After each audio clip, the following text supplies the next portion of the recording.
Let's all go to the lobby. Let's all go to the lobby. Let's all go to the lobby to get ourselves a treat. Let's all go to the lobby. Hello and welcome to Movies vs. Capitalism, an anti-capitalist movie podcast. I'm Frank. This is Harvey Kaye. Yes, it is. It's Harvey and Frank this week. Rivka is they're on a trip. They're visiting Tommy's parents, meeting new baby for the first time. So we wish them well and hello. But Harvey is here. Harvey, how are you? Well, I never actually left in some ways. So no, I'm only referring to the fact that you and I saw each other in Brooklyn about 8-10 days ago. So it's a pleasure to see you again. Always a pleasure. And this is actually on theme today because our listeners are going to get to hear you again for our movie conversation. Today we're talking about the film Matewan, which is a Harvey suggestion. So we'll get to that shortly. But the reason we're doing this episode this week is because we're recording this on Tuesday, but yesterday, Harvey, was Labor Day. What'd you do to celebrate Labor Day?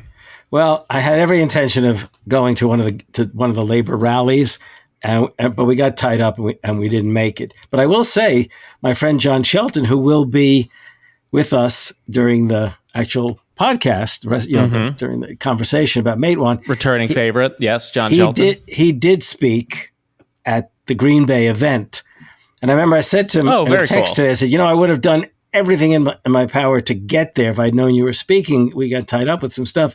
And he said, it's okay. You'll just hear the same thing I tell you all the time we're together. So it's just going to be the bar chit chat, just with a microphone in front of him. All right. Well, Harvey, I mean, usually we talk about like an entertainment industry related story here up top, but this is a special week. So I wanted to just turn to you and ask, you chose Matewan for us to talk about on this week. We blocked off the Labor Day episode for you and this movie. We were very adamant that we wanted to, do this film on the Labor Day week as a release. So why did you want to bring this film to our listeners this week, and what is the significance of Labor Day to you, and what you're trying to, and what you want people to learn from this movie and from this episode? Okay, so as you'll hear, the central theme of Matewan that you'll be hearing from John and myself, and with your questions, and definitely getting us in the right direction, is the fact that it was a story of class struggle, blatant class struggle. And a class struggle incited by the brutality and the exploitation of the owning class, the mine owners, resisted and then actually stood up against by the miners themselves. And it was also a discussion, everyone will hear, of the degree to which there was a transcendence of the divisions between, and I'm not going to say class, the divisions between white, Appalachian, and black miners from Alabama and Italian immigrant workers. The black and immigrant workers were brought in to try to break the union. And somehow solidarity prevails. And I think the key thing to this film, the reason that, and John was enthusiastic about joining us, was the fact that at this moment in time, when only several years ago we were talking about labor's resurgence, what we have seen with the Trump administration is the crushing of labor in the public sector, in the federal sector. I mean, the firings on a mass scale, and then his literally by executive orders stripping collective bargaining rights from federal employees, those who have not lost their jobs, you might say. So, in essence, given everything that's going on, it seemed to me that the question of class struggle, that it's time that we talk about that, and films are always a good vehicle to do that. That's pretty much why I chose it. There was this, and what does Labor Day mean to me? Well, like most Americans, there was a good part of my life where Labor Day meant, a longer weekend. Labor Day is important, but I also have to say that as socialists, we know that Labor Day for the rest of the world, well, for so much of the rest of the world, is actually on May 1st. That's right. May Day. May Day, as International Workers' Day, was international labor's response to the efforts in the United States in the 1880s, specifically in 1886, to try to secure the 8-hour workday in Chicago, at least, and also in Milwaukee. I should add, everyone on the left knows about the Haymarket tragedy or Haymarket massacre in Chicago, when a bomb went off at a labor rally and police officers and workers were killed. And they blamed a group of anarchists who called themselves Social Democrats, by the way, and ended up, over time arresting them and trying them, and some went to prison, some were executed. Okay, and in Europe, the response to to all of that was to basically try to pursue the creation of International Labor Day to commemorate what had happened in Chicago. So, but on the other hand, we don't use as a nation May 1st as Labor Day. So there's kind of irony there all the time. Nevertheless, Labor Day this year seemed to be more significant in some ways as Labor Day. So sure. AFL-CIO and a lot of progressive groups organized all across the nation gatherings. Some were small scale, some were rather large scale, as in Chicago, for example. Chicago, because the folks in Chicago are worried that the National Guard is going to be sent in by Trump. And historically, you send in the National Guard when you kind of try to suppress protests, crush organizations and movements. And, we're at a really, this is the most dangerous time in my life. That's all I can say. When it comes to questions of democracy versus fascism, workers' rights versus corporate power. I mean, we've seen labor under siege for 50 years now, really. And everything seems to, be coming to a head. But nevertheless, I think this is just the beginning, or at least I'm hoping this is just the beginning of a significant mobilization by labor to try to resist and even try to answer and counter the class war that capital has been waging, but also that the Trump administration has been waging specifically on public employees. And I can't help but imagine they're going to be targeting workers more generally. I hope people who listen not only get something from the conversation, but also decide they're going to see Matewan, the film. Because I think it is a really, really good film. It's a very, very good film. And you saying that this is the most dangerous time that you've been alive for as an American in living within, for the threats to American democracy is really stark to hear.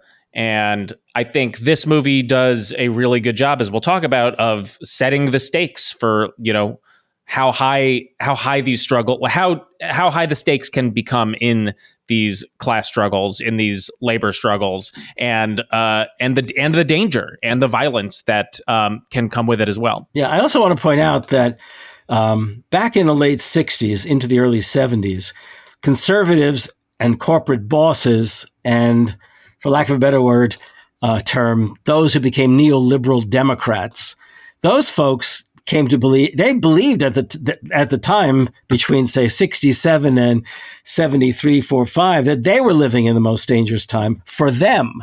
Sure. Because they imagined, coming out of the 60s, that there was going to be the creation of this broad, progressive left coalition ranging from fighting liberals to socialists to radicals, encompassing the civil rights movement, encompassing the women's movement, encompassing the labor movement. I mean, they were convinced.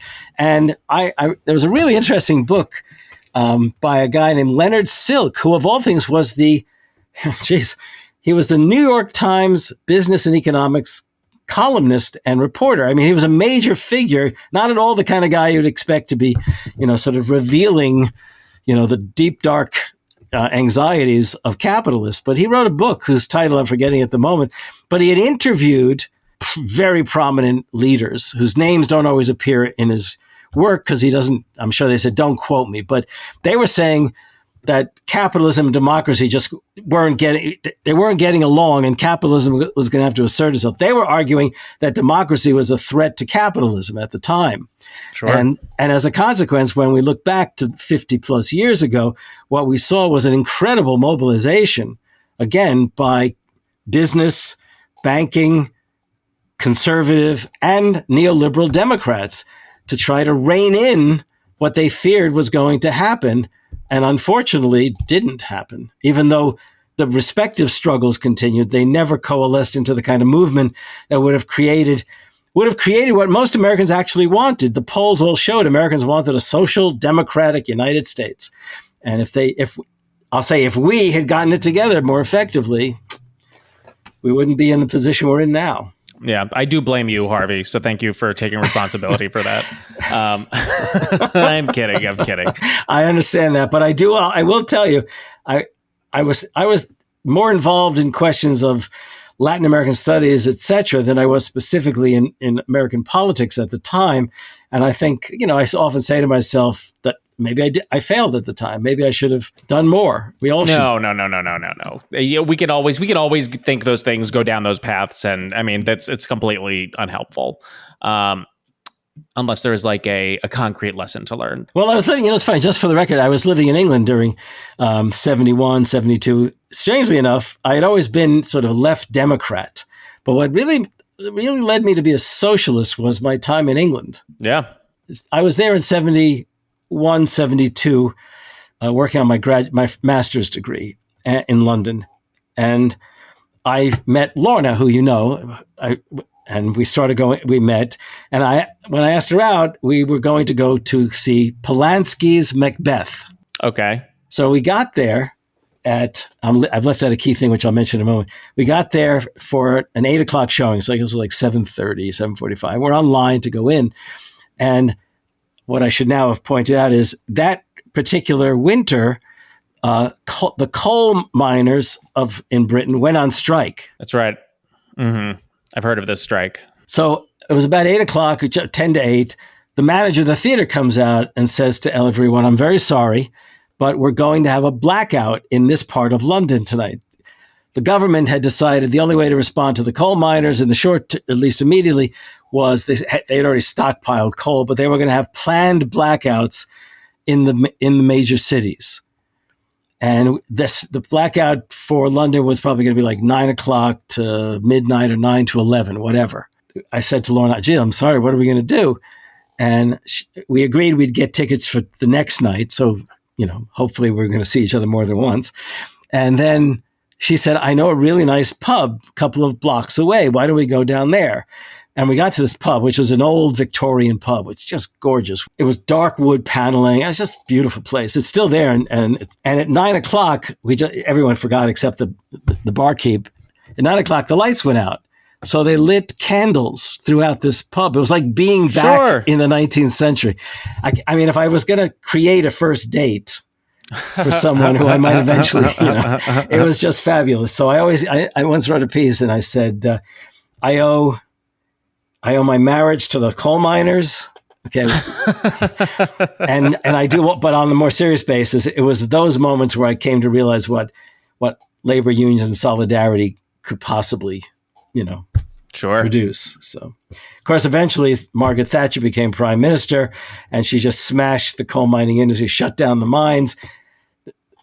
Labor, miners went out on strike. There were violent confrontations.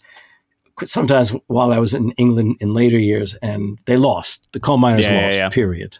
Nobody really would ever want to be a coal miner if they could help it. But the last thing you want to see is whole communities devastated, just literally devastated when you shut down the mines and there's little hope of in the near future, jobs are going to be available. And absolutely. Well, I mean, thank you for reminding us of that history. But speaking of coal miners, this movie is about coal miners. So yes, it is. Let's get to that conversation. But before we do, we just want to remind our lovely audience that we don't sell ads on this show. We rely on community support.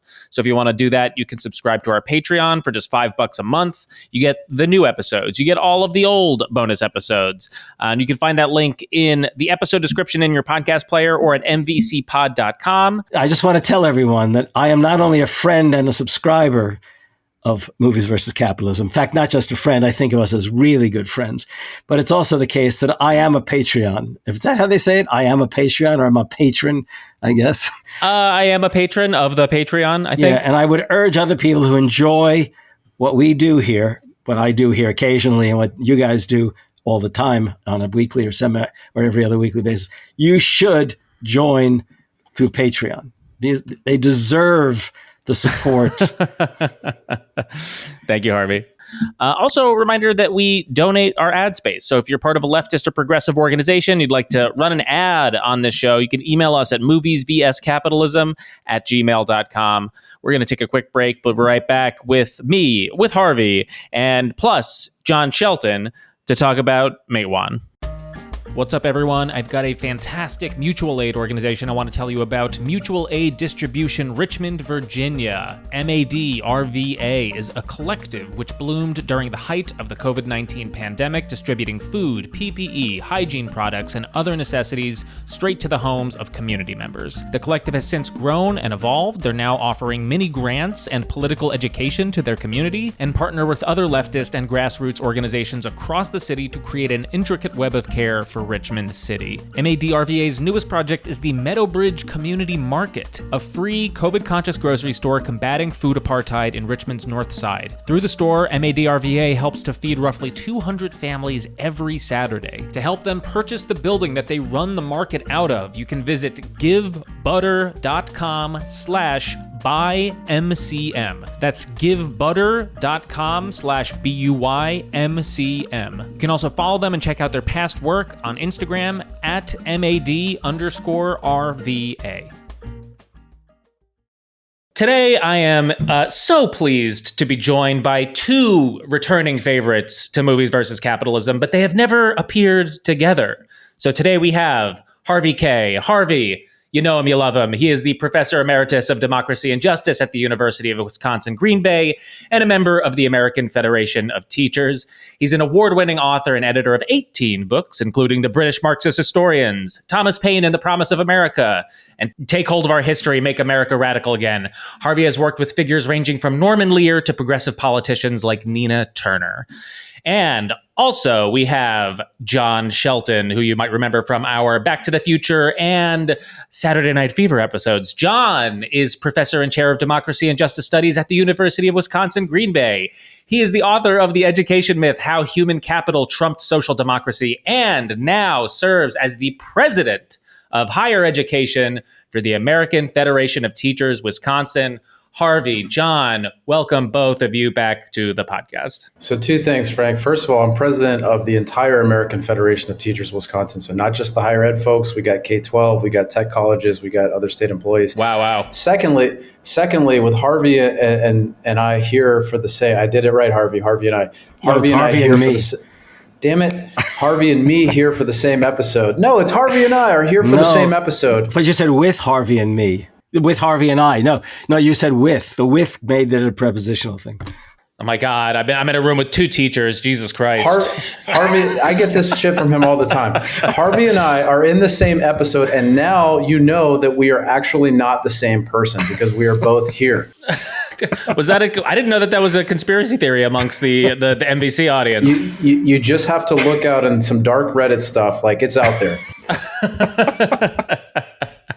Well, I mean, it makes sense because, Harvey, we've known now for a couple of years, but Jon, we met you through Harvey. So that's right. This is a real coming together of the connections and the friendships. Absolutely. Yeah, this is super fun. Just for the record, I feel like I've known you longer than, is it just 2 years? Oh, I have known you for 3 years, I believe. We've known each other for 3 years, but I'd say we've been close for about 2 years. Right. Yeah. Right. Yeah. But so we have a wonderful movie to talk about. Before we do, we were just talking a little bit off mic. So Jon, you are now the president of the AFT in Wisconsin, right? As you just laid out everything. Yep. Congratulations.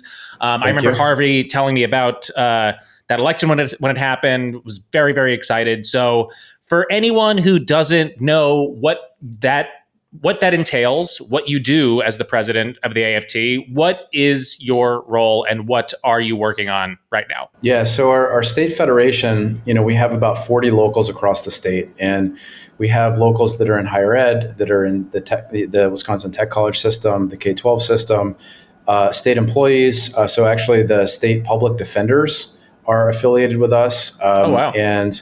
And so my role as state federation president really is, I look at it as sort of the organizer in chief, right? Like I'm out there to talk about really the vision of unionism, at a moment where everybody is really looking to sort of figure out like, what the fuck do we do right now, right? Like with the threats that we're facing at the national level, at the state level, and getting people to see that the union, the labor movement, is really the vehicle for affecting change. It has to be. It's traditionally been the most important agent of change in this country, and it continues to be so. And so that's what I do every day. I just got back actually right before this from a meeting with K-12 teachers in Hortonville who are looking to revitalize their union. They've got a new president there. She's really great. Next week, Randy Weingarten, AFT president, is coming to Eau Claire. That's real exciting. That congressional district where Eau Claire is one of the most important congressional districts in this country, and in terms of being able to flip in the next election. Building a lot of building really the vision that like we have to actually engage in organizing and building power in the workplace. Getting Randy here for that is very exciting. So it really ranges the gamut between all those things. But I think there's a lot of like day-to-day stuff that I have to do in terms of running the institution. I don't love doing that stuff, but it's important stuff. But the thing that I'm really excited about is being the organizer in chief for our union. Amazing. That's very, very cool. And I have a somewhat stupid follow-up question, or not stupid, but you'll hear it. And Harvey, maybe you could answer this as well. I it's grew a up in stupid question. It's definitely mine. Correct our grammar, Harvey. Yeah, you're just here for grammar, Harvey. Thank you. I grew up in a time. I was born in the late '80s. Grew up in the 90s, 2000s. A time when union density in this country has been at a pretty historic low, as opposed to like the 1950s when it was in the low 30%, somewhere around there. Yes. And growing up, the only unions I ever knew about were basically teachers unions and the Teamsters. That was my only like cultural understanding of unions. But so I'm curious, Teamsters aside, why is it that like teachers unions have long endured over many decades? I'm sure like maybe you could speak to this, maybe not as strong as they had been in, let's say, the 40s, 50s, but yeah, why have teachers unions been able to stick it out when so many other unions, especially industrial unions, have, fallen by the wayside over the last several decades? Yeah, well, we could do a whole show about this, really. Sure, it's a big question, I know. Right, but teacher unions building institutional power is really very recent. So it's not really until the 1960s that teachers get collectively bargained contracts, right? Okay. Very, very sort of recent to the game. But I think one of the things that has helped teacher unions in particular is that you can't outsource teachers. I mean, you can, but we still rely on a public education system. So like when you have the massive level of deindustrialization and the class war from above from capital in the 70s and 80s, right? Going after manufacturing and not just closing plants, but using the threat of closing plants to get workers to give things back and making it difficult for workers to organize. Teacher unions are a little bit, immune to that to a certain extent. Mm-hmm. I mean, I think that's the biggest reason. It doesn't mean that there haven't been attacks on teacher unions. There absolutely have been. I mean, we've seen this in Wisconsin. Harvey and I have lived this, but there are other reasons I think that's the case. But that would be actually the sort of big. Those would be the two biggest things I would say. Yeah, if I could, and I'll just add to that. Just to add on to that. Wisconsin was the first state in the United States to recognize the right of public employees to organize and bargain collectively. Oh, wow. And the tragic part is that when Scott Walker was elected in 2010, in 2011, he and the Republicans stripped public employees of their collective bargaining rights, with a few exceptions. And fortunately, the AFT has remained strong, and I think John will build it all the more effectively. And I'm not trying to compliment him. I really have been impressed these last few years with John's energy both as vice president and now as president, in seeing himself and exerting himself as an organizer in chief. But it's the case that the WEAC, as it was known, the NEA unions in the state really took a beating. They have not survived in quite the same way. And I'll also add that here at the university, where I'm now Professor Emeritus, and John began in his union trajectory, very active in that union. The chapter there, the local there, is very, very tight.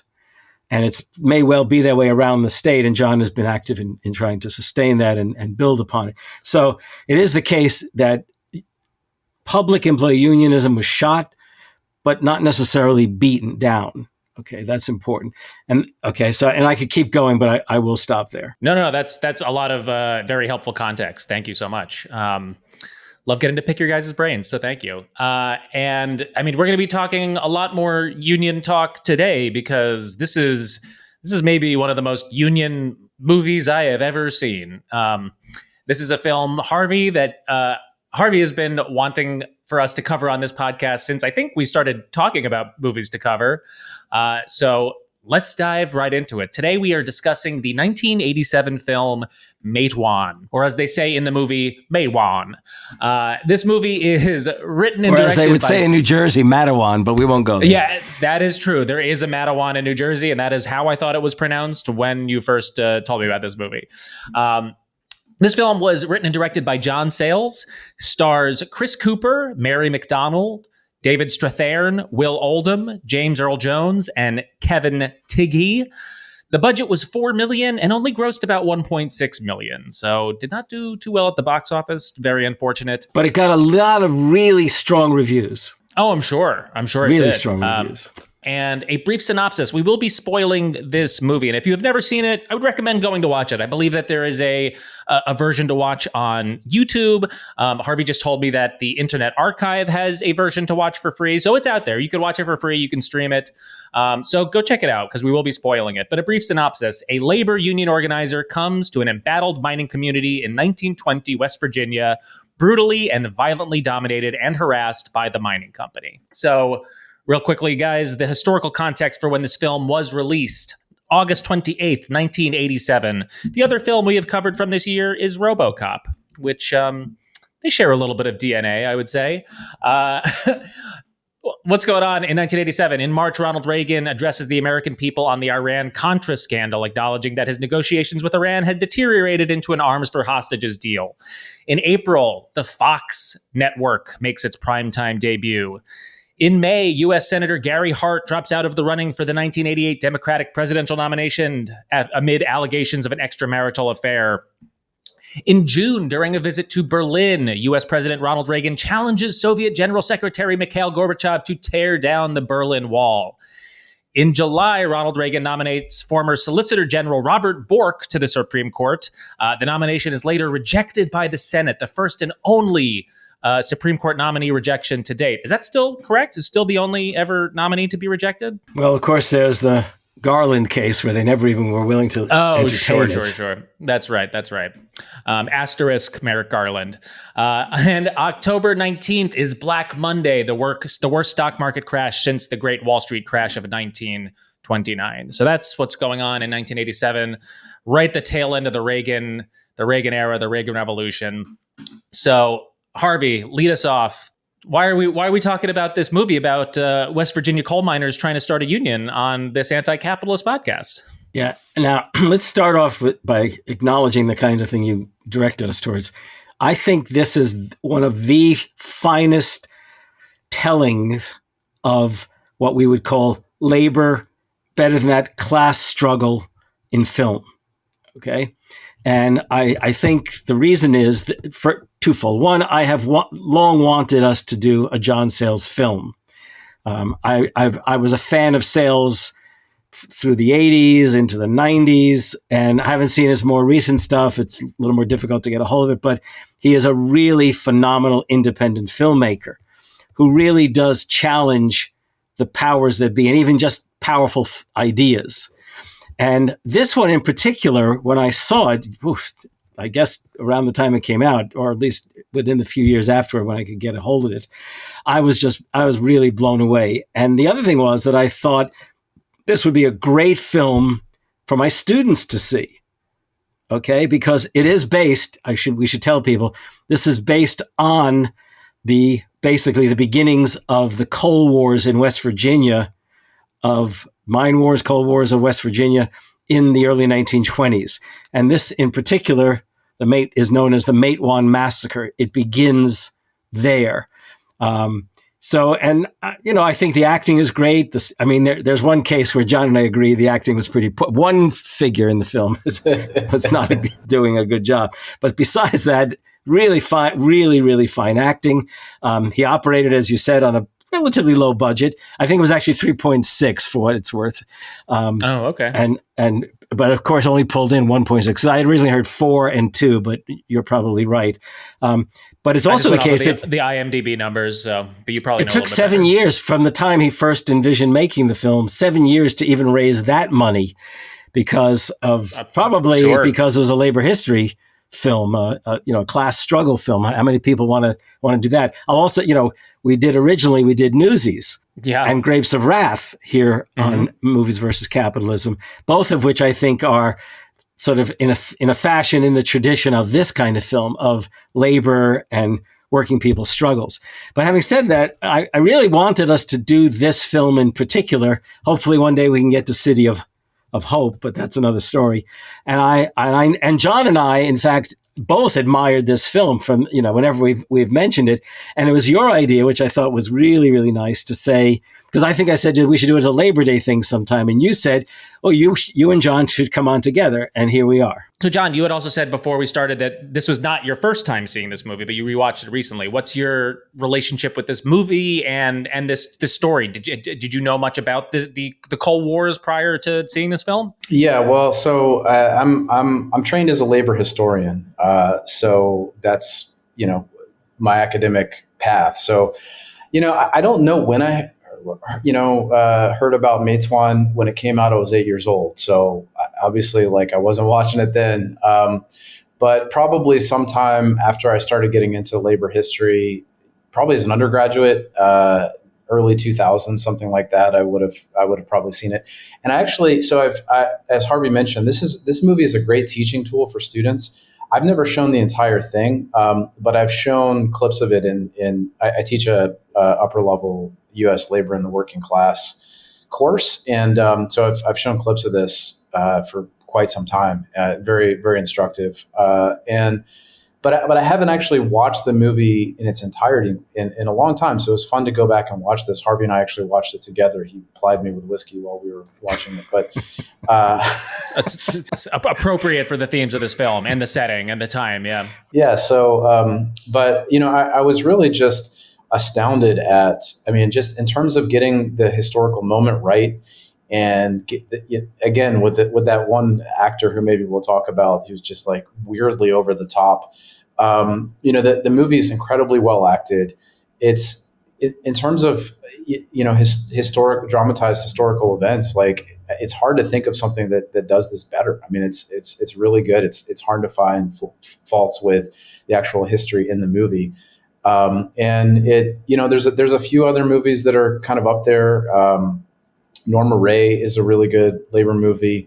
Sorry to Bother You, which I know y'all did. I think is one of the best labor movies of the last probably 25 years. But this is up there, and it's actually a little disappointing that more people don't know it. So I'm glad we can do this today. Same. I'm really glad that we finally got around to doing it and watching it. And I agree with both of you. It felt like in watching it that it was the kind of movie that a history teacher would have put on to help explain or, depict a time period, because the verisimilitude of the filmmaking and the setting, it's very clear that they're shooting, in and around Appalachia, I would imagine.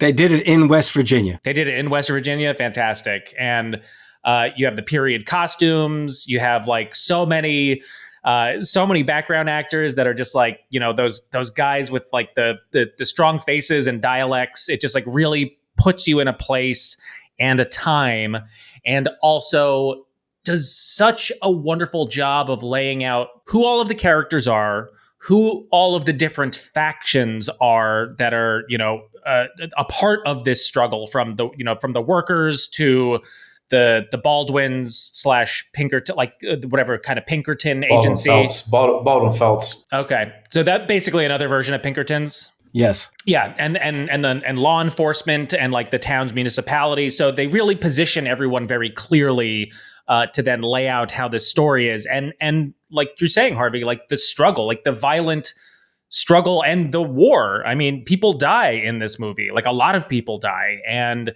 it is it's very. If you don't know a lot about this history, it's, I think, very bracing to see something like this, because it really makes you consider and not take for granted all of the struggle and sacrifices that people made to get us to, have whatever rights that we do have for labor. And Frank, I want to say something about that, because I think it doesn't sugarcoat that at all. And, the late 19th and early 20th century were an incredibly violent time, right? Like people don't understand that this labor conflict was violence, right? And, it wasn't even that the workers were like, sometimes we have this narrative of like workers being, massacred by Pinkertons and Baldwin Felts agents and company thugs, but they were fighting back. I mean, probably a lot of your listeners, and I know Harvey knows this, the Ludlow massacre, right, in 1914 in Colorado, right?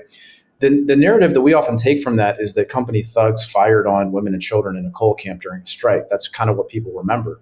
But what happened is the miners fought back. They actually controlled like half of Colorado for like a month, and wow. Fought it out. The National Guard finally had to be brought in to like put things down. So the events that are depicted in this film were part of an ongoing pattern over decades of workers fighting back against companies, and it was incredibly violent. And so in that sense, this movie is very true. It's not romanticizing any of that violence either. Yeah, in fact, as we get into it, we should indicate that the protagonist, the central figure, or at least the labor organizer, is a pacifist.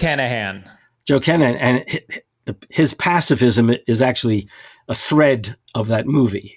And should tell people now, he does not abandon his pacifism. Yeah, let's start with Joe, because he's sort of our entry point into what's happening here in Matewan. There's already like a burgeoning like union movement happening, and he sort of arrives in town as what, like I don't want to say outside agitator, but like someone who would like go from town to town and try to, spark some union activity. I think in this one, what we've got is the United Mine Workers sent him. Oh, okay. I did not. They sent him because they knew that organizing was already taking place locally. In fact, one of the best proofs of that is that when the two Baldwin shites show up in town, one of them says, has Joe Kanahan been through here? Okay. And apparently they've been following him. There are reports all along, because the company has spies just everywhere throughout Appalachia. They're not going to let anything happen without them knowing it. Oh, sure. And that's the spying plays into like a big turn before the third act. So Joe arrives to town. We have this union movement happening, and it also seems simultaneously the mine is bringing in other groups. There's a group of black workers and a group of Italian workers that are also now getting trained into town to potentially replace the white workers. Yeah, and in fact, when people see it, they should know that it begins on it begins in two places. The film, you might say, one is down in the mine, okay, and the other place is on a train that's coming to drop people off throughout the route in West Virginia in Matewan. And it's Joe Kanahan is on the train, and it stops in the middle of seemingly nowhere. And he gets up because he's concerned, and he goes to the end, what do they call it, the steps down, and he leans out and he sees what we would call the baggage car open up, and guys with weapons in their hands telling the people inside, who are all black workers, to get off the train. Yes. And James Earl Jones, or I believe it is, who's sort of the leader of this group to whatever extent there was a leader. He says, what's going on here? Where are we? He says, well, this is your new home, basically. And you wonder what the hell's going on. And as they're told to line up, and this is brutal. This is like a slave trade almost. Okay. Oh, yeah. But then all of a sudden, the white workers who've been from town, they storm these guys along the side of the train to try to beat the shit out of them. And Kenahan is watching this, and he knows what's going on. These black workers, black miners, who by the way have been brought up from Alabama, okay, where there is a coal mining industry and Bessemer mines, and still to this day, a historic and politically active place. That he sees this, and he knows they're being brought into scab, and these white guys are defending their jobs, which must also in his head tell him this is going to be a real chore here, a real task, a real challenge. So that opening is, and by the way, so the violence is evident right there and from the start. The violence is evident, and also you said the word slave trade, and it really does feel like that, especially when the black workers show up and one of the bosses gives them basically the lowdown on how the company works in the company town. This is very much set in the time of the company town. They're paid in company script. They live at the company lodging. They use their company script at the company store. So it's all one big corporate ramshackle. And I mean, just like seeing that is so scary, especially now that we're in a time now where I feel like we've come full circle, and we're now hearing places like, Amazon or these other giant corporate behemoths talk about like, well, wouldn't it be cool if we just had our own town and like our workers just lived here and it was just a whole thing, and not knowing about like how exploitative this history was. They again, such a good job at laying out the exact context and stake for all of these people during this time. Something that's important to note, though, Frank, is that was also the conditions under which the white workers worked too, right? So, like, yes. Yep, of course, that's important. Yeah. So, all the housing in town basically is owned by that. Even the boarding house is owned by them. But we shouldn't leave out an important figure who I assume we'll get to, and that is what would he be? The chief, he called himself chief of police. I think of him as the sheriff in the town. Anyhow, Sid Hatfield. By the way, several of the figures in the film are real historical personages. Okay. Whereas not everyone is. Some are. And for example, the chief of police. I mean, he's the only policeman, in fact, in the town at the time. But yeah, still makes him the chief. Yes, that's right. The place in the movie where it really started taking off for me, like narratively, was when Joe Canahan, Chris Cooper's character, gets to the Union House for the meeting for the first time, and they grill him at the door. Like they have guns, they have their guns out.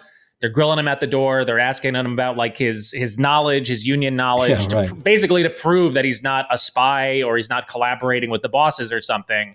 And you realize just how high stakes this is for all of these guys. And then we get inside of the meeting, and then they're talking about how much the bosses are squeezing them, the rates at the company store going up, the pay is going down. Again, does really such a lovely job at laying out where these guys are. And then I think that's the scene where James Earl Jones's character, Few Clothes Johnson, shows up, and they accuse him of being a scab. And and James Earl Jones is wonderful in this movie. That's a great moment. What a moment. Great moment where he's like, I've been called a lot of things in my life. I've been called the N-word, but I've never been called a scab. And I am not he's like, he doesn't say the F word, but he's like, I am not a scab. At that moment, you almost feel like that he could literally grab the guy who said that to him and throw him through the wall of the restaurant, Now this is important historical context, right? And Harvey, you reminded me of this when you talked about them coming from Alabama. There was a real rich history of coal mining in Alabama, and specifically interracial coal mining. So interracial unionism. So that's why I'm saying like this. The historical context is so good because that may have been one of the only places that, if for Black coal miners to go to West Virginia, where they would have had a history of not only unionism but interracial unionism. And the UMW, by the way, really was one of the key unions in practicing interracial unionism, and that comes out even all the more in the 1930s. It really, and the CIO, it becomes a coalition of unions which are all committed essentially to interracial unionism. At least John might have exceptions to the rule in his head, but that was the case. No, I have written right at the top of my notes in all caps, multiracial class solidarity. Like that, for me, that is like the takeaway from this film. And it does such a great job at laying out all these characters, putting them together. It's just very simple, like film narrative structure. Like these guys are all they think they're at different odds, but then they learn that actually their class interests are wrapped up together. But now this is also the scene where we get the very histrionic overacting of, his name is Gary McCleary, the young anybody who watches this, it's like ridiculously out of place. I won't do an impression, but it's just like so over the top. What the fuck? You're not going to do an impression. I was wondering who you guys thought was the poor actor. I thought you were going to say Josh Mostel, but no, this is a different guy. No, Josh Mostel is great. He's like, coal operators, they're coming to get us. it's like some kind of. Wait, you sounded over the top there, but but Josh was not over the top. That's Jon Shelton may be over the top. Josh was not over the top. Not Josh, but I'm saying the other guy. That's kind of how he sounded. Yeah. And then that scene ends with Joe Canahan with the beautiful line where he says, what does he say? Any union, he says, any union that doesn't accept all workers is a goddamn club. Oh, yes, that's really good. That's not even the line Frank was thinking of, but that is a great line. That's a great line. So many great lines in that speech, and that's a good one. And then when he says, "This man is not our enemy; he is a worker, and they'll use us up no matter what color we are." You're just so much shit to them. You're objects. Basically, it's them. Yeah. And it's us. In other words, it's those who don't and those who do work. And by the way, Sayles, after college, he hitchhiked around the country and hitchhiked through West Virginia and really sort of picked up he had a sense that somehow he was going to address this kind of, not necessarily that film, but he really did take with him a sense that this was a fascinating place that deserved attention. That's all I'll say. Okay. This is a good place to ask you guys, because another part of this movie, another aspect of this movie is the role of like the church. Ah, yeah. Both within the union and without. So we have this one character, Preacher Boy. You know who that was, right? The actor's name was something. No, Will Oldham. The kid is Will Oldham. He, by the way, has had a career in music. Okay. Harvey and I were talking about him during the movie. He was 17 years old when he did that. I mean, talk about acting. I mean, he was incredible. Oh, he's great, and he has to he has to literally preach in front of everybody. They discovered him in I want to say Louisville, Kentucky. In other words, they went looking for him. They didn't want to get a New York kid actor. They went looking for him.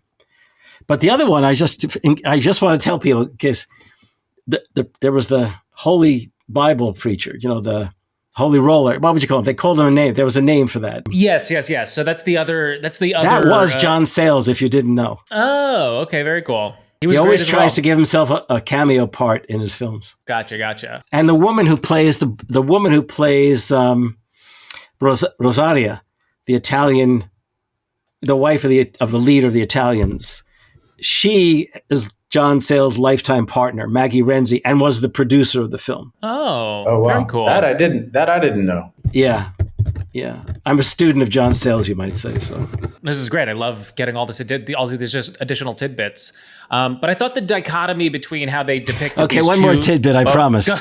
Okay, we will address. Sorry, not to be part of John. Not this John. John, your producer. Remember, we're going to come back to this. The music. The music is fundamental to the making of this question of solidarity.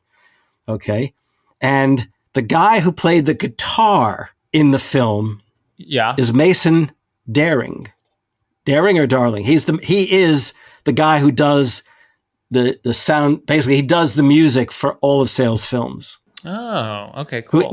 He began as a lawyer in Massachusetts, but loved films and music, and somehow found himself more and more involved in it. And then Sayles recruited him. Yeah, Mason Daring. All right. Sorry, we can come back to that later if you want, but there you go. But anyway, so we have these two depictions of two different types of preachers. We have Preacher Boy, who is also a miner and part of the Union. And then there is this, I guess, Holy Roller character portrayed by Sayles, who the one scene we get is he is railing against the Union members. I think he says something a lot, it sounds very much like a modern day Republican. He's like, we gotta beat these communist, socialist, lunatic Union men. Yeah, he gets to that by talking about Satan. Yes, Satan. It's all wrapped up together.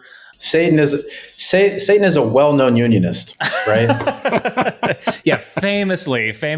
That's going to be John. Nothing individualistic about Satan at all. But you get why Preacher Boy. I mean, he is a worker. He's part of he's a 16-year-old. Can we call minor. him Danny here on? Let's call him Danny hereafter. Yeah, Danny. Because it's really name. he is really important.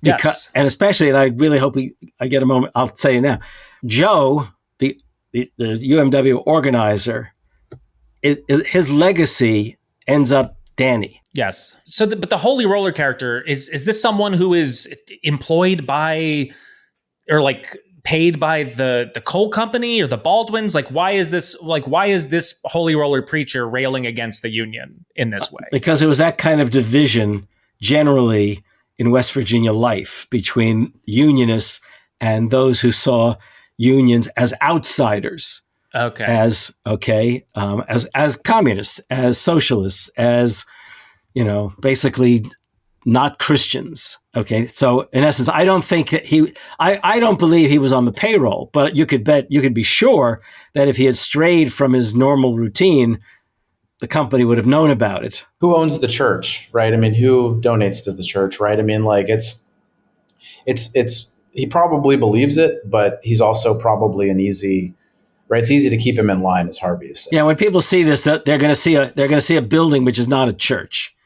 Okay, this is like a meeting gathering place, and this one is the church meeting gathering place. Got it. So just more of like a broad anti-communist, anti-red sentiment that was running through that time period, and probably still runs through. I mean, it definitely runs through West Virginia. And let's talk about that for just a second, Frank, because it's 1920, right? This is right after the first Red Scare after World War I. It's 3 years after the Bolsheviks, took over the Soviet Union. It's right after the deportation of a bunch of radicals in the United States. 1919 in Seattle, workers controlled the entire city for a period of time, and the police went on strike. Right? Have I got this? Sorry, you said Seattle. I'm thinking Boston, right? Yeah, police were on strike in Boston. I mean, they're like 1919. In terms of the percentage of workers who were on strike, is still the largest percentage of workers on strike in any year in the United States history. And wow. And communists and anarchists were blamed for that. So like the fact this is happening in 1920, this was not like an academic exercise, right? Yeah, I mean we did Reds, you and I. Yeah. Frank, and it was that was the time period. Well, then this is also the time in the film where I believe this is where the two Baldwin Felts agency guys show up. Hickey and Griggs both played. I know this actor, or Kevin Tighe. I've seen him all of my life. He's always very good, but he is. You've also seen Gordon Clapp. I'm sure I probably have, but I didn't recognize him. Oh wait, you're too young. He was big on television and did a lot of Sayles films, but he was big on TV. He was a significant figure in Hill Street Blues, just for the record. Oh, very cool. But yeah, Kevin Tighe, I thought as Hickey was just what an evil fuck. Oh my God. Yeah, and you know what really added his performance, because he smiled. Yes. No, he's reveling. Smiled. He's reveling in the violence and oppression that he is wreaking on this community. The cruelty is the point, right? Yes. I mean, when the two of them arrived in town and they meet Brady, the woman, the widow who hangs out at the train, where people get off the train. she's obviously looking for a new man because her husband got killed some time before in a mine disaster, I believe it was. But in any case, he says what he starts off. And you think, well, he's not total shit. And he starts saying, you're very pretty, and you think he's going to offer a compliment. He goes, that's the prettiest piece of trash I've seen in the piece of mountain trash I've seen in a while. Yeah, right. I mean, these guys are truly. I mean, one of them is a Gordon Clapper. The other guy pulls a gun on Danny, the preacher boy, at the boarding house, ready to kill him if he doesn't pass the peas or something like that. Yeah, and these guys are. But those are really good peas. Yep, I bet. In an interview I saw with Sayles, somebody asked him, "Did you portray the Baldwin guys even worse than they were?" He goes, "No," and he told the story of what the Baldwin folks did. They were willing to, literally poison kids if they had to.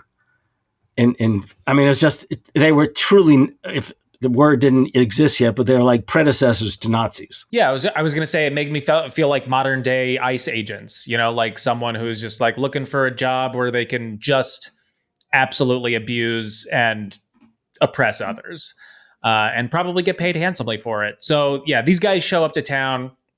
The first big conflict is they're evicting one of the workers from one of the company houses, and there's a big standoff. A bunch of the other workers show up, and then this is the moment, and maybe you guys can illuminate this to me. This is the moment where Sid Hatfield, the town's law, shows up and is like, basically, he like pulls his gun. And he's like, "You're not evicting these guys. Like, get the fuck out of here, you two Baldwins." And then someone else, one of the workers says, like, I've never seen the law buck the company men. That was Joe, I believe, who said that. That is Joe Canahan that says that. Yeah, because he's from out west, and he had seen situations in camps out west, lumber camps and probably mining camps. Given he was a wobbly. Yeah, he worked for the UMW at that time, but he'd come out of the wobblies where there was. If you remember, in fact, there's that scene when he goes into the first union meeting, and they basically make him prove his bona fides. Yeah. How do you say that? Bona fides? Bona fides. By see, I'm glad I have Harvey here. I couldn't do it. Bona fides may be true, but bona fides is American. Bona fides. And he has to basically talk about all this wobbly history, right? So he says what happened to Frank Church, and that was this wobbly who was lynched. So that's the kind of context that he has for that conversation. Yeah, where was Joe Hill buried all over the world. But the other thing is, too, about the real telling thing about, that's where Sid Hatfield, who by the way was known as Smiling Sid Hatfield, okay, although David Strathairn never smiled in the film, okay, which you can understand why, because he was. But it's a very telling moment when the two Baldwin guys basically tell him, you're not going to stand up to us when the rest of us get here, and he turns to the townsmen there, and he says, "Those of you with guns, go home and get them. You're all now deputies." So he was willing to confront them, and in fact, that will come up at the end of the movie again. And part of what makes this class warfare so dichotomous in this film is because you have this incredibly tight-knit community in West Virginia, right? So like the Sid Hatfield, it's Hatfield and the McCoys, right? He's part of that whole situation. That's right. And so like you have people that have gone back generations. That guy is not going to fuck over the people living in his community. And so when he goes and says, "Hey, go get your guns," everybody's like, "Okay, yep, we're on it." And in some ways that's what makes the mine wars in West Virginia so brutal, is that you do have these very tight-knit communities. And this is where the line, which side are you on? It comes out of West Virginia. Right. And there's a reason for that, because those lines are very clearly drawn. It's from a song written in the 1930s. Is that Pete Seeger wrote that song? Or no. No, Florence Reese. Yeah, we have time. John should sing it for us. But Pete Seeger did. Coal company's coming. They're coming to get us. No, that makes sense about Hatfield, because usually when, union struggles are depicted, especially in large cities or the law enforcement, police departments usually historically come down on the side of the company. Like I've seen that scene. Right. He wasn't coming down on the side of the union.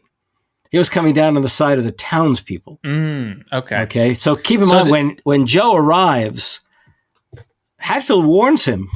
He warns him basically. Yes. I'm going to be watching you. Yeah. Because he's not. As far as he's concerned, he's an independent lawman. But his independence is on behalf of the town. And the other thing is, we should know that he was a World War I, right? He was a World War I veteran, as was the Baldwin guy. This is significant. That was to let us know that these were men who were veterans, and they were only perhaps out of the military for like 2 years at most. Okay, so and Hatfield always had his guns on. And that makes sense, that because this is a smaller town and not like a bigger urban area, like, it's not a big police department. It's like he is the town's chair. He is the law of the town, but also part of the community. So that makes a lot of sense. And I think this is around the time where maybe the Italians also show up as well. So that we get some great, right. Which, I personally, as an Italian, I appreciate. I also like that they provide a lot of the comic relief, a lot of the, the miscommunication stuff happening. It's very fun, but also, you know what, that was done beautifully, because when they're talking and the guy says, and he's obviously trying to figure out what's going on, although his English is better than most of the other people who are just off the boat, in quotes. And he says union, he goes sindicato, which also was a brief, sorry, I know a bit about the history and what the Italians brought with them, okay? It wasn't unusual for the Italians who were arriving to have an experience, perhaps even with anarchism, okay, the anarchist movement.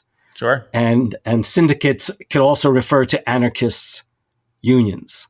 And I had this fear, but his wife was concerned. Sindicato, she says. She's got this incredible look on her face. Sindicato. Yeah, that said Maggie Renzi. And by the way, the actress who plays that, her grandfather was, I believe, a Pennsylvania coal miner.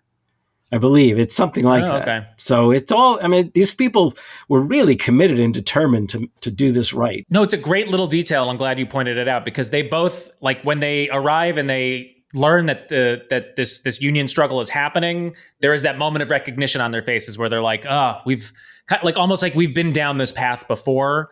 Which is also to say we're not eager to do it, but yeah.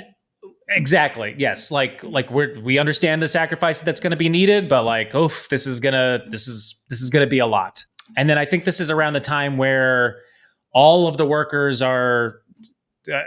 Is it a strike? Well, they decide they're going to have the union, and they walk out. And then they leave the company housing, and then this is when they set up camp, basically in the forest. But the critical moment is when the black workers and the Italian workers, you think they're going to go in and, break cross the picket lines. Oh, and instead they don't. Oh, that's they right. Don't. Yes. And we'll talk about this at some point. I think there's a really important flaw in this movie that we'll get to. I know what he's going to say is the flaw, so I'm going to warn him now. I have a little dissent, I've decided, on further thought, but I'm not. But you're right. You are right, but I have some further dissent. We'll get to it, and I think I know what you're going to say, and I sort I'm of glad agree you know with what you. I'm going to say.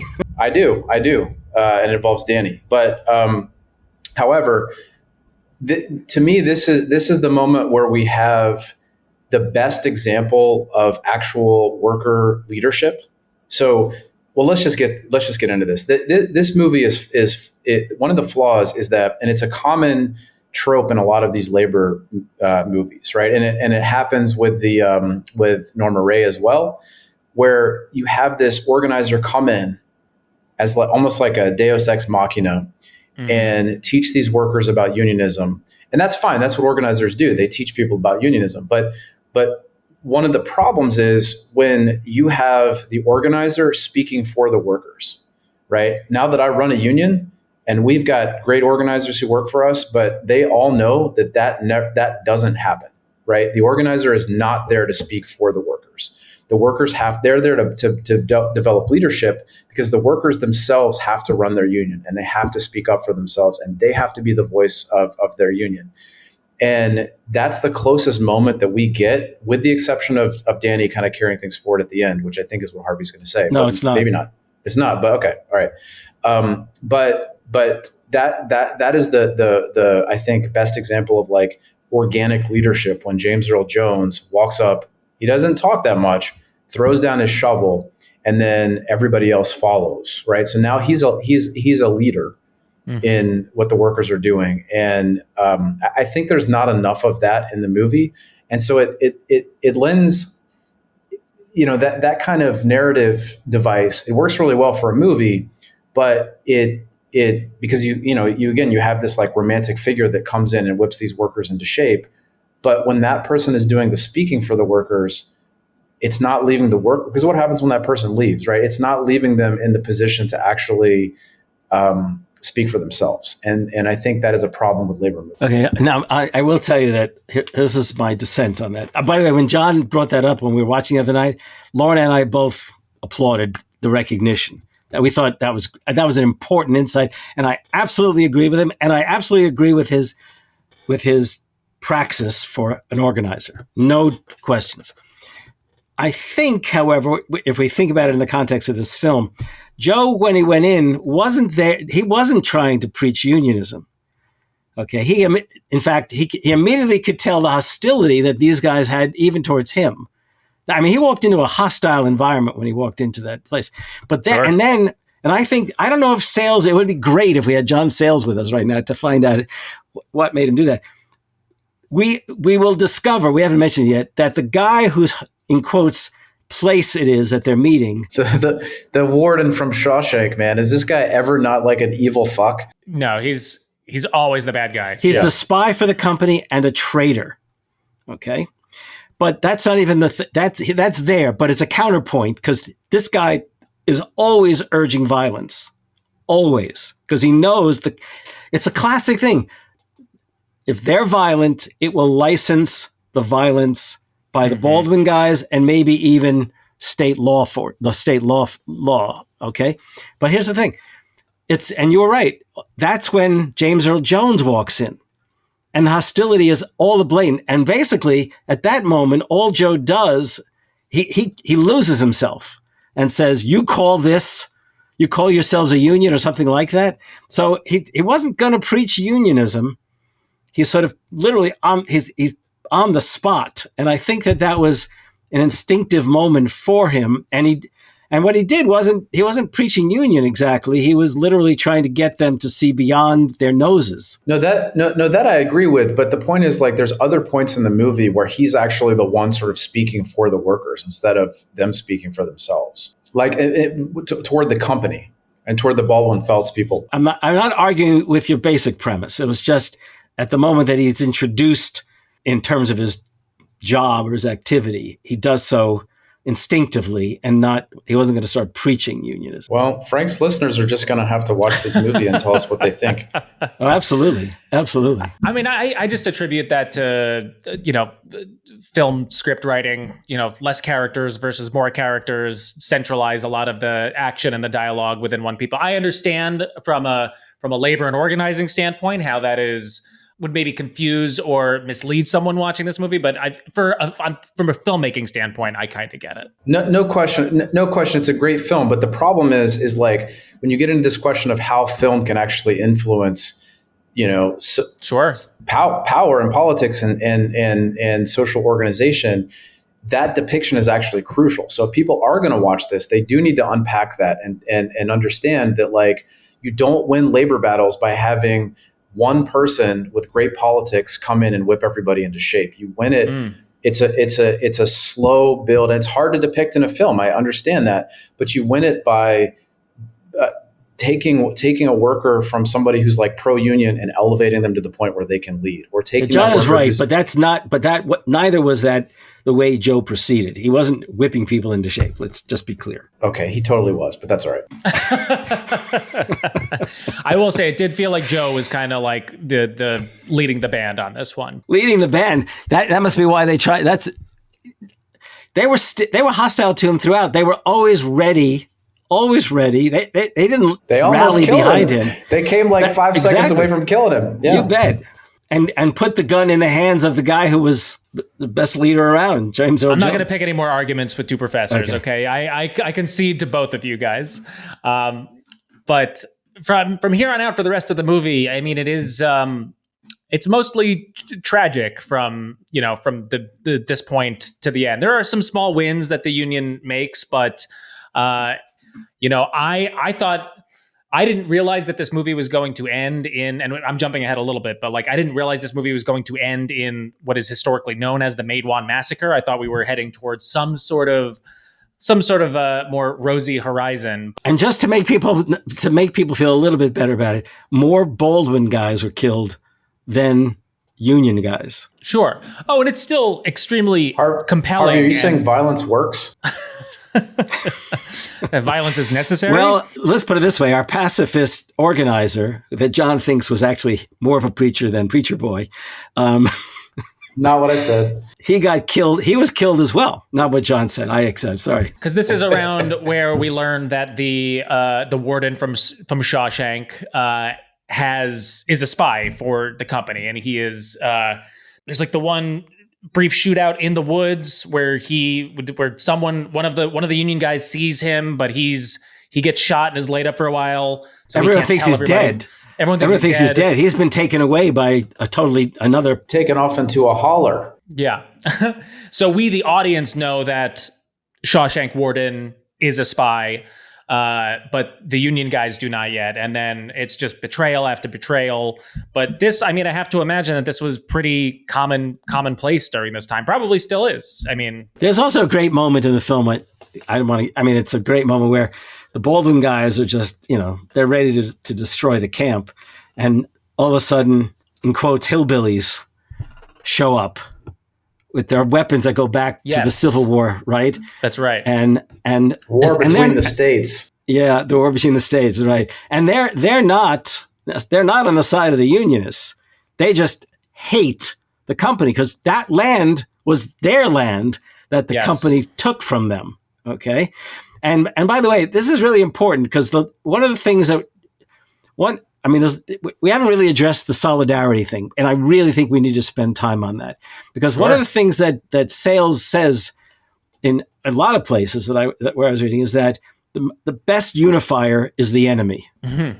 Okay, the best. In other words, solid. The boss is the best organizer. That's how we say it. Right, exactly. And so, in other words, it's all nice to think that we're all in this together just emerges naturally, but it's not necessarily the case when you've got lines that are so clear and clearly exploited, like race and ethnicity and religion in many places, and so on and so forth.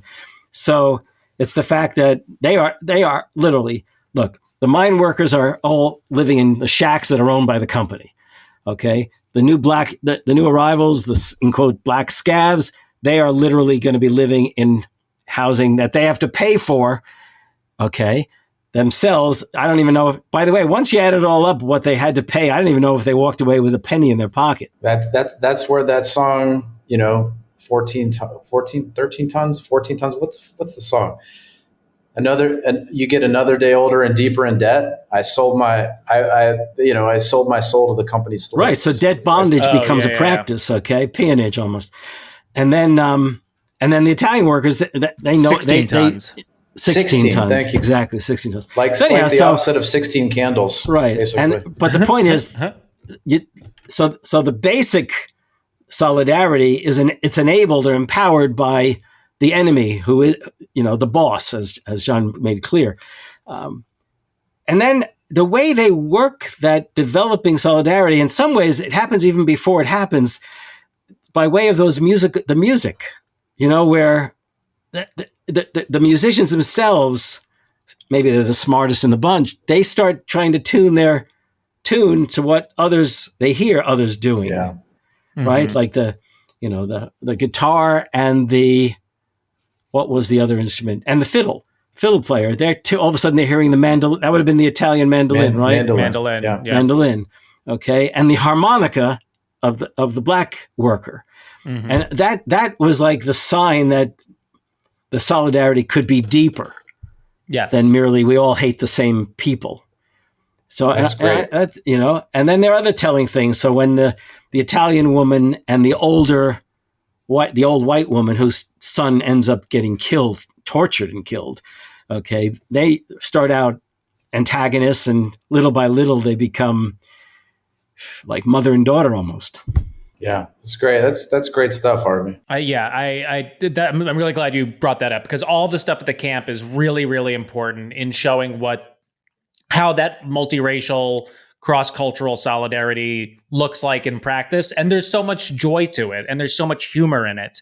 And this is where we get like the older white woman and the Italian woman who can't understand each other. And it's played for laughs, but it's like, you understand that they're both coming at it and then once you see them warm to each other, and then she brings her the rabbit and is like, and then says like, hey, do you want to come sit here with us? She's like, can't bear to see any child go without, something like that. Can't bear to see a child go hungry. But it's a really, this movie hits every note. We get the violent struggle. We also get the moments of, cross-cultural melting pot, joy, celebration, music, living in the camp together. It's a really holistically told story. And then if I can go back to the thing that John thought I was going to say, sure, having to do with Joe and Danny, okay, the organizer and preacher boy, okay.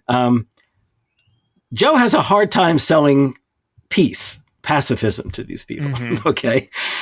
Very hard time. And when the final ultimately fails. And ultimately fails, right, exactly. Yeah. And he's really trying to get Danny not to join in that what will be the confrontation. And Danny says no, okay, in a very effective way. But then there's when the massacre unfolds. Well, but Danny says no because his friend. But this is right after his friend was killed by the Baldwins and the guy who betrays them, right? So like they've already suffered this one loss, and they know, the Baldwins say, like, the killing of a young man is something that's really going to shake things up around here. So like they're purposely trying to inflame the Union guys into a violent confrontation. But noticeably, when others are just they're shooting each other, period. That's what's happening. He's down by the river to keep people from escaping across the river, and this one guy who is a latecomer to this Baldwin group, that guy who, is like the torpiest of the Baldwin guys, he comes running down. He wants to jump in the river to escape. And Danny's got him in his sights and then lets him go. That's the pacifism. Okay. Man, he was out of bullets. By the way, I will tell, this is an important historical point. C.E. Lively is the figure in the movie who was the traitor and spy. Yes. Okay. And is utter piece of shit. I mean, right through, over and over again. He was a real person. Okay. And let's not leave out what happens after the massacre. So Hatfield survives. Sid survives. And the mayor dies eventually. The mayor is shot and he dies. Hatfield marries the mayor's wife. And later, in another town, outside of a court, he's gunned down by a group of Baldwin types. But the guy who gives what's the last shot? Right between the eyes, he says. The final shot at the courtroom is by C.E. Lively. Yes. He's there. And that guy never suffers a thing. He dies in 1962 at the age of 75, somewhere, not in Matewan, but somewhere else. As the warden of Shawshank. I guess. But the guy played it so well. The Baldwin guys played it beautifully. C.E. Lively is played by the actor just perfectly. You can, at no moment will you say this guy's just an actor. You're going to say, I hate this guy. I hate this guy. And I wanted to say something. I wanted to come back to something you talked about earlier, Frank, or you asked a question and we ended up in a different direction. But this idea of having spies and double crossing and all that stuff, that was very, very common in labor, organizing at the time. And, one of the interesting things I remember reading about it is the Wobblies had perfected sort of turning that against their bosses too. So like there was a wobbly tactic where you would have an organizer sort of go into a place and like befriend the bosses, right? And then figure out who the people were who were actually supporting the bosses. It was like a double tactic. And then tell the bosses that they were actually union organizers, so they would fire them, and then they would be left with nothing but union sympathizers. So like this stuff went both ways, and it was very common, because this was war, right? And you use every thing at every tactic at your disposal to win a war. Yeah, that's espionage, that's spycraft. That brings us pretty much to, I guess, the end of the movie. Were there any other major scenes or points or speeches or anything that I forgot to touch on here at the end? I mean, it's a very dour ending, but very powerful. One interesting thing about it is, and this was deliberate by Sayles, there's no romance in the film. No, I mean, there's hints at romance. There's hints of the possibility of it. Oh, and by the way, there's a great moment. I don't want to give it away, but if people want to see a movie which has great moments of vengeance in it, is when Elma, the mother, Danny's mother, who runs the boarding house, okay, who first meets Joe over the wash line, basically, when he shows up to try and get a place at the boarding house. But at the end, she's out back with at the wash line, and that Baldwin guy, what's his name? There's Hickey and Griggs. Okay, Hickey, he's the boss of the two, I guess. Yes. He shows up in the middle of the massacre and looks at her. He figures he's safe. It's just a woman. And she's got a shotgun. And through the laundry, the linen or whatever has hanging there, she shoots him dead. I love that moment. My God. And the tragedy is it ruined the sheets. Jesus. They're hard to come by back then. Those linen sheets. You had to have your own loom and everything. I mean, that was a lot of work. The Baldwin people were a dime a dozen. Yeah. But sheets like that. I'm going to play the serious here. Okay. Well, what I was going to say is, and the reason I brought that up is that when Joe first arrives and meets Elma at the beginning, you almost imagine these are two handsome people. And by the way, I saw an interview with her, and she actually talked about the fact that this was her first movie role. That's Maggie McDonald, who goes on to a significant career. She said this was her first movie role. She was a theater actress, and she said when she arrived, and there were these actors like what's his name, Chris Cooper. Mm-hmm. She said, "Wow, I could easily get a crush on this." And she was almost disappointed there wasn't a romance in the movie that she could perform in. I get it. I mean, I think this is the youngest I've ever seen Chris Cooper, like one of the earliest films with Chris Cooper that I've ever seen. I think it is actually his first film as well. I could be wrong. It might have been his very first film. He's a handsome young guy. I totally get it. Yeah, I mean the ending of the movie, it's pretty powerful. They leave you letting you know that, these guys, the struggle was real. They lost a lot, and this was just the beginning. And it's just gonna, this massacre is kicking off an even greater class struggle, class war that's going to be a part of these coal wars in West Virginia. So while I was hoping for that bright Union horizon, this was still, I think, very powerful. But that's not a true ending, right? And so yeah. That's why this is such a great historically true movie. And the coal wars are going to continue, but I mean, think about this movie as something in 1987. The class conflict hasn't ended, right? And we're all the viewers, we're all, that's our legacy too, especially in 1987, right? It's not an accident this happens in Reagan's America. And I do think it's hopeful because of Danny, right? Like he's the character who's going to bring things forward. He's the future. And we do what unionists have always done, which is we keep organizing and we keep fighting. We don't always win. We win some, we lose some, but you never stop fighting. And that's that's how this movie ends. And it's great, I think. No, it is great. I'm not trying to detract from the ending. I was just, I was surprised. I was like, oof, like it felt like a gut punch, because you want these guys to win. You want them to win. You want them to beat the bosses. To any of you who listen, it's very unlikely people listening to Movies versus Capitalism don't already know which side they're on. Okay. But if by some chance any of you happen to hear by accident, Okay. You'll know at the end of this film whose side you're on. That's all one thing I'll say. Certainly. All right, guys, should we do some awards for this movie?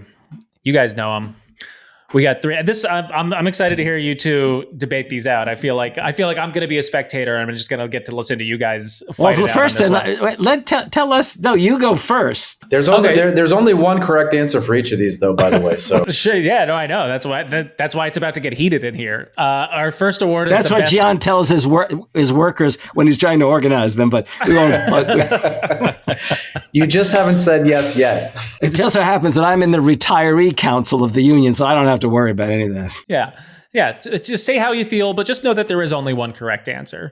All right. Our first award is the Best Politics Award. Goes to the character with the best politics in the movie. So I would venture to say Joe Canahan as the guy sent by, what you said, the UMW, United Mine Workers, to basically be the lead organizer and help these guys shepherd the union through. He helps build the multiracial class solidarity. He articulates, I think, the most coherent class politics. So that would be my vote. Am I wrong, professors? Yes. Yes.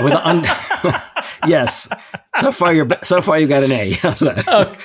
Yes, but it's worth because it's so. No, absolutely. You're wrong, and I'm going to explain. But go ahead. Hold on. I think you're right.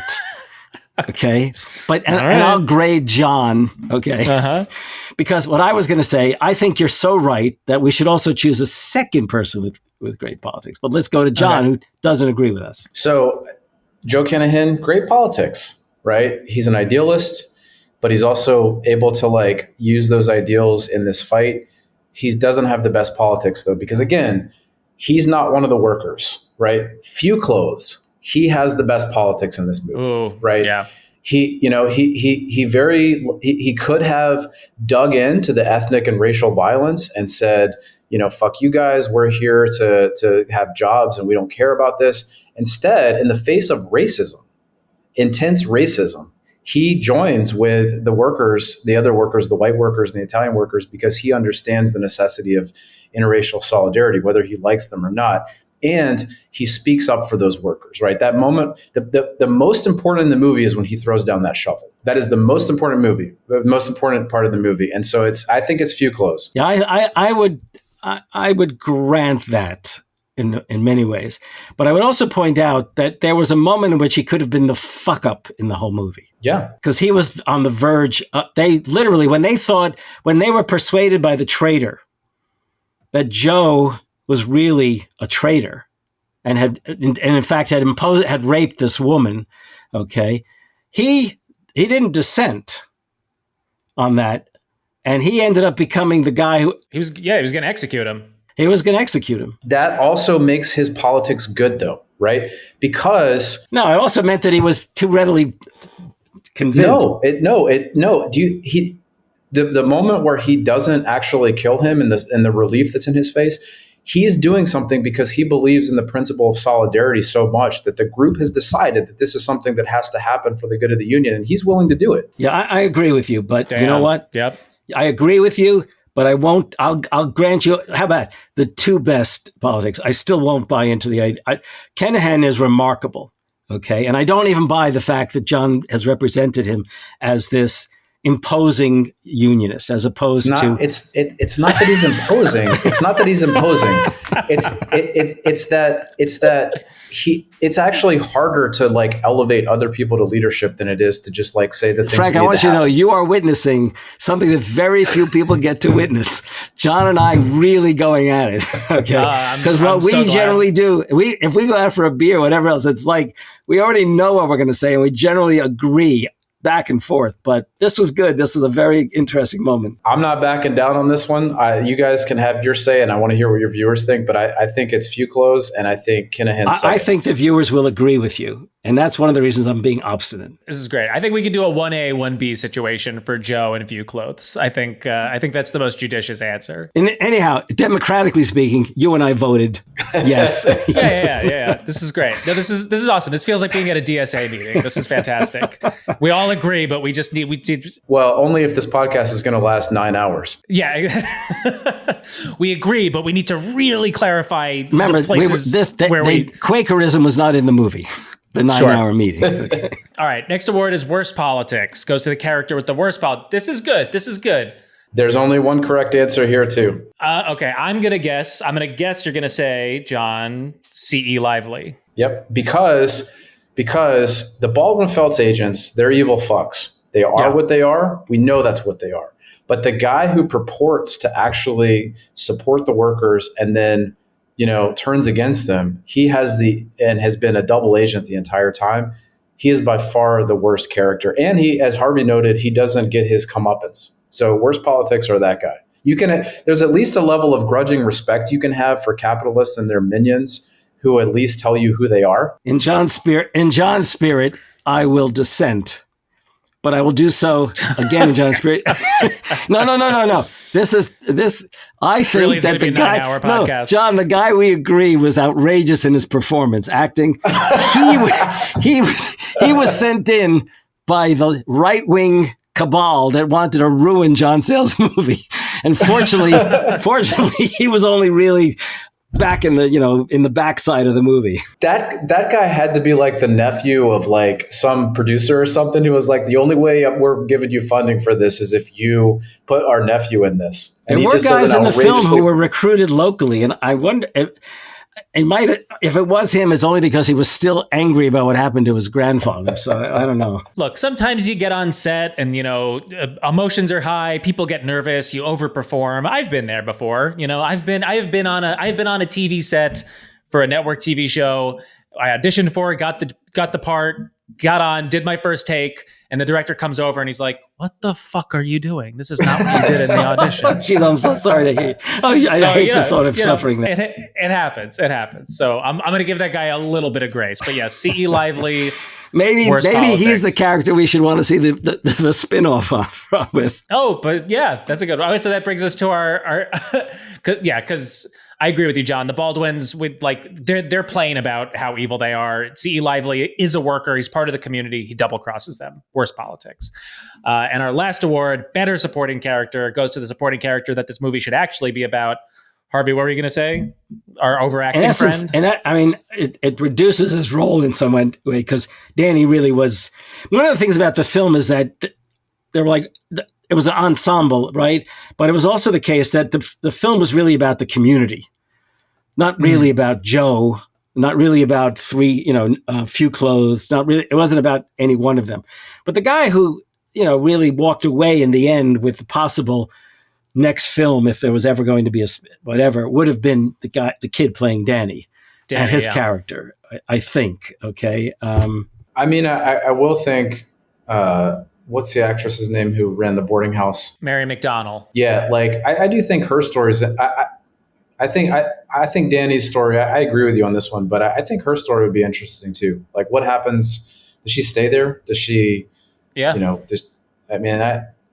think that's an interesting story too. I would also mind, I don't know how you do it. Maybe it's like a mini series or something, but like the entirety of the Coal Wars. Like if this is the inciting incident to, a greater labor struggle, like I'm fascinated by that entire history and that entire story. I mean, it's like I said at the top, this is a really bracing film if you don't know this history, because it's like, it really puts it very plainly and very violently what the stakes were for these workers during this time. And I think it's so important. And I'm really glad that we got the chance to talk about it today, because I think that is a part of labor history that is not taught. It's definitely not something I was taught in my public education. I think it was very cursory, something along the lines of like, the working conditions got bad and then people started organizing and then they got better working conditions. But actually seeing this sort of violent struggle play out across different racial groups, in in this way is just, I think, so it's crucial. It's crucial history. So I'm really, really glad that we got the chance to talk about it today. Yeah, I'm glad we got to talk about it too. I kind of wish Rivka had been here to do it with us, because I think she would have agreed with my takes. I'm pretty sure. Absolutely. Well, no, in fact, you didn't have to say that, because I think she would have sided with John. Okay, and I would have driven home my point all the more, because it's such a pleasure to argue with her. That's true. That's true. Honestly, if she was here, it really would have been the 9-hour podcast. I would have had to cut your mics at some point. Also, I would have liked to have heard what she thought of. We didn't really deal with it. How Sayles portrayed these two female characters. Sure. Yeah. Okay. Well, lastly, guys, before we wrap, we usually ask, what are you doing in your everyday life to practice your politics? John, I know you are the organizer in chief, so you've talked a little bit about the work that you're doing, but I don't know. And is there anything else that comes to mind? Anything a little bit more locally or at home? Something we could share with the audience? Yeah, I mean, great. So, the union stuff is really important, because we are at a moment where people are trying to figure out what to do, and I don't think electoral politics alone is enough, right? We have to build new institutions. But electoral politics are part of it. So I'm really involved here locally. I ran for city council 2 years ago, or last year, I guess, against the 4-time incumbent. I lost by 43 votes out of like 1,300 or something like that. And it was one of the best experiences of my life, because I got to connect with a lot of people in the neighborhood and just talk about local issues, but more importantly, like, help people envision like things being dramatically different. So I ran with like a group of other people on the city council. 4 of us ran together. 2 of them actually won. So they're good friends of mine, Joey Presley and Ben DeLee. Joey won by 15 votes over a raging Trumper who was an incumbent and who tried to basically contest the election. And so they did like a 2 days worth of recounts. And then it turns out Joey won by 16 votes. So he got so it totally backfired on the guy he ran against. But, I do a lot here locally in Green Bay, and I'm going to run again this spring. The incumbent who I ran against last time is not going to run. So I feel like I've laid a lot of ground there. And, one of the things we're focusing on a lot is how we in Green Bay do something to create truly affordable housing, not just like subsidizing developers and hoping things work out for the best, but thinking of some creative ways to actually construct, honestly, like things like public housing and community land trusts and things like that. So in addition to the union stuff, which I'm super excited about, I also feel really strongly about doing things to organize in our community, to tie this to Matewan.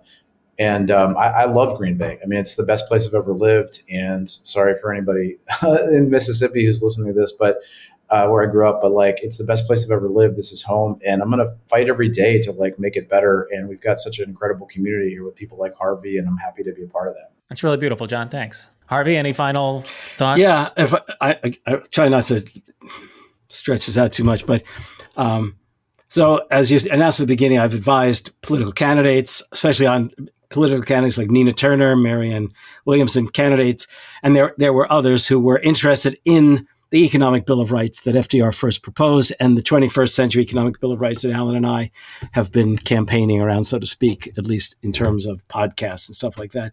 But what's really interesting, in addition to having certain states embrace the Economic Bill of Rights, and by the way, I would remind everyone, if I haven't mentioned it on one of your shows before, the Democratic Party of West Virginia has embraced the 21st Century Economic Bill of Rights. That is a major thing, because that may well be the way of taking back red states. Okay, when people see that there are Democrats with some kind of vision and some kind of determination not to put up with what's going on.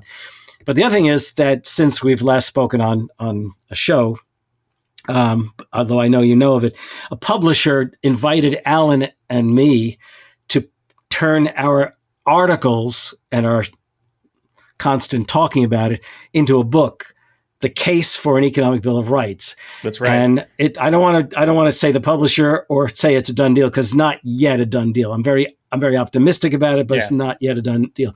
And then in very specific, immediate political terms, having mentioned what I did before, I am advising seriously advising at least 2 candidates for Congress, one of whom is Hartzell Gray, who is running in Kansas City for Congress. And our biggest concern... Y'all should donate to Hartzell. Donate to Hartzell. He's running a great campaign. He's awesome. Fantastic. We'll link to his campaign in the show notes. Missouri governor, like the other assholes in the Republican governorships, wants to redistrict and basically turn a solidly Democratic district into a solidly Republican district. So that's a big concern. And the other person who I've been advising is running for Congress out on Long Island in New York State. And his name is Lucas Venturis. And he's a really, really bright young guy. And the two of them are very bright young guys. Lucas is even younger than Hartzell, which is amazing, but he's old enough to run for Congress when the time comes. And they both are seriously embracing the idea of an economic Bill of Rights. So there you go. That's what I've been doing in the meantime. And of course, I'll let everyone know that Frank and Rivka may hear all of this again tomorrow night when we get together for dinner in Brooklyn. Oh yeah, I'm sure. I'm totally ready to ingest all this twice. Harvey, John, guys, thank you both so much. It's truly such a joy and a privilege to get to speak with you both and to learn from you. So I know you're both incredibly busy, so I appreciate your time and the work that you guys do, and for being here again. So thank you. Yeah, I'll just say, John is incredibly busy. You're incredibly busy. I'm just busy. Not incredibly. Believe me, not incredibly. Always great to be here, my brother. Then you can produce the next episode. I love you both. Okay. Love you too, Harvey. Yep. Love you. All right. Let's all go to the lobby. Let's all go to the lobby. Thank you all so much for listening. Make sure to follow us on Instagram, TikTok, YouTube. And if you want to support us and get access to our bonus episodes, you can subscribe to our Patreon in the episode description in your podcast player or at mvcpod.com. Also a reminder that we donate our ad space. So if you're part of a leftist progressive organization, you want to run an ad on this show, just email us at moviesvscapitalism@gmail.com. For next week, we'll be watching the 2001 spy espionage thriller starring Robert Redford and Brad Pitt, Spy Game. To get ourselves a treat. Let's all go to the lobby.